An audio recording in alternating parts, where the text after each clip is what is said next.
Hello friends, welcome to Study Zone. Let's continue our discussion on polynomials. As per the factor theorem, x minus a is a factor of px if pa is 0 or pa is 0 if x minus a is a factor of px. That means अगर x minus a px का factor है तो उसका reminder हमेशा 0 होगा. और we can say अगर reminder 0 है, अगर हम पॉलिनोमियल को किसी दूसरे पॉलिनोमियल से डिवाइड करते हैं और रिमाइंडर 0 आता है तो डिवाइजर उस पॉलिनोमियल का फैक्टर होगा. So let's start exercise 2.4. Question number 1. Determine which of the following polynomials has x plus 1 a factor. जैसा मैंने आपको अभी बताया, फैक्टर x प्लस 1 फैक्टर तभी हो सकता है जब रिमाइंडर 0 हो. सो हमारा पॉलिनोमियल गिवन है first part x cube plus x square plus x plus 1. सो हमें x प्लस 1 फैक्टर गिवन है तो हम यहाँ से 0 निकाल सकते हैं. That means x plus 1 is equals to 0. So x is equals to -1. That means -1 is the 0 of the polynomial. So now put -1 in the polynomial. So by putting -1 in the polynomial, you get 0. That means this is remainder. 0 is your remainder. So x plus 1 is a factor of given polynomial. Now we have to check x plus 1 is a factor of this polynomial or not. So again the same thing. x plus 1 हमें factor check करना है तो पहले हमने x plus 1 को equal to 0 put किया. We get x is equals to -1. So अब हमने -1 इस पॉलिनोमियल में पुट किया. -1 whole cube minus of -1 square -2 plus √2 into -1 plus √2.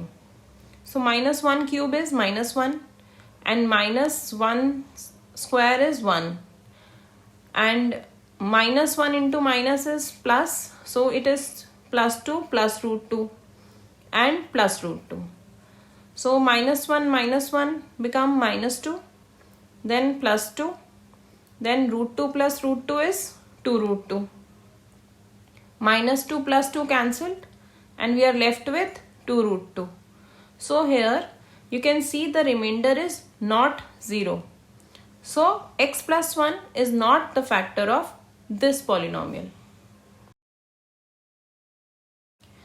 हमारा नेक्स्ट क्वेश्चन है use the factor theorem to determine whether x plus 1 is a factor of 2x cube plus x square minus 2x minus 1. मैंने आपको बताया है x plus 1 इसका factor तभी हो सकता है जब इसका रिमाइंडर 0 हो. So x plus 1 is equals to 0. So x is equals to -1. अब हम -1 को इस पॉलिनोमियल में पुट करेंगे.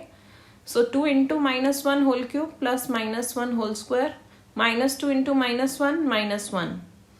Then -1 whole cube is -1 and 2 into -1 is -2 and -1 square is 1 and -2 into -1 +2 and -1. -2 and 2 get cancelled, +1 and -1 cancelled, so remainder is 0.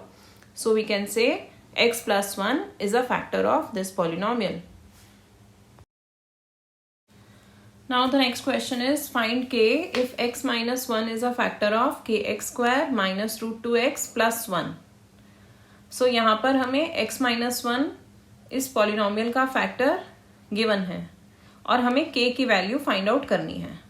और हमें पता है अगर x minus 1 इसका फैक्टर है दैट मीन्स इसका रिमाइंडर 0 होगा. सो p1 should be 0. So x minus 1 is equals to 0. So x is equals to 1. So by putting x is equals to 1 in this polynomial, so k into 1 square minus √2 into 1 plus 1. अब मैंने आपको बताया कि reminder 0 होगा क्योंकि हमें ये बोला गया है कि x minus 1 इसका फैक्टर है. So हम इस इक्वेशन को 0 के इक्वल रखेंगे. So k minus √2 plus 1 is equals to 0 and k is equal to √2 minus 1. So now next question is factorize. So हमारा ये पॉलिनोमियल है 12x² माइनस 7x प्लस 1. इसे हम मिडिल टर्म स्प्लिटिंग मेथड से factorise करेंगे. तो हमारी यहाँ पर मिडिल टर्म है -7x एंड 12 इंटू 1 इज 12. तो हमें ऐसे दो नंबर चाहिए जिनका प्रोडक्ट 12 हो और जिनका सम -7 हो. सो -4 and -3 is -7 and -4 multiplied by -3 is 12. सो ये हमारे दो नंबर्स हैं. सो 12x² -4x -3x प्लस 1. पहली दो टर्म्स में से हमने 4x कॉमन लिया तो 4x इंटू 3x माइनस 1 और दूसरी दो टर्म्स में से हमने 1 कॉमन लिया -1 इंटू 3x माइनस 1. अब 3x माइनस 1 कॉमन फैक्टर है दोनों टर्म्स का, तो 3x माइनस 1 एक फैक्टर हो गया और दूसरा फैक्टर हो गया हमारा 4x माइनस 1. नेक्स्ट पार्ट है 2x² प्लस 7x प्लस 3. अब यहाँ हमारी मिडिल टर्म है 7x और प्रोडक्ट हमें चाहिए 2 इंटू 3 दैट इज 6. सो ऐसे दो नंबर चाहिए जिनका प्रोडक्ट 6 हो और जिनका सम 7 हो. सो 1 plus 6 is 7 and 1 into 6 is 6. तो हमारे ये नंबर्स होंगे 1 एंड 6. सो हमारी इक्वेशन बनी नेक्स्ट 2x² और 7x को हमने स्प्लिट किया x प्लस 6x में प्लस 3. सो पहली दो टर्म्स में से x common, x into 2x plus 1. दूसरी दो टर्म्स में से 3 कॉमन, 2x प्लस 1. सो 2x प्लस 1 एक फैक्टर हो गया और दूसरा factor x plus 3. Next part is 6x² plus 5x minus 6. अब हमें यहाँ पर प्रोडक्ट चाहिए 6 इंटू -6 दैट इज -36 और सम चाहिए +5. सो 9 into 4 is 36. So 9 into -4 is -36 and 9 minus 4 is 5. तो ये हमारे दो नंबर्स हुए 9 एंड -4. सो हमारी इक्वेशन बनी 6x² plus 9x minus 4x minus 6. पहली दो टर्म्स में से हमने 3x कॉमन लिया तो 3x इंटू, अब 6x² में से 3x कॉमन लिया तो बचा क्या 2x एंड 9x में से 3x लिया तो क्या बचा 3. So 3x into 2x plus 3 and next two terms में से -2. So 2x 2 into 2x plus 3. So 2x plus 3 एक फैक्टर और दूसरा 3x minus 2. Next part is 3x² minus x minus 4. So यहाँ आपको प्रोडक्ट चाहिए 3 इंटू -4 दैट इज -12 और सम चाहिए -1. सो ऐसे दो नंबर चाहिए जिनका प्रोडक्ट -12 हो और जिनका सम -1 हो. सो -4 into 3 is -12 and -4 plus 3 is -1. तो ये हमारे दो नंबर्स हुए -4 एंड 3. सो इक्वेशन बनी 3x² minus 4x plus 3x minus 4.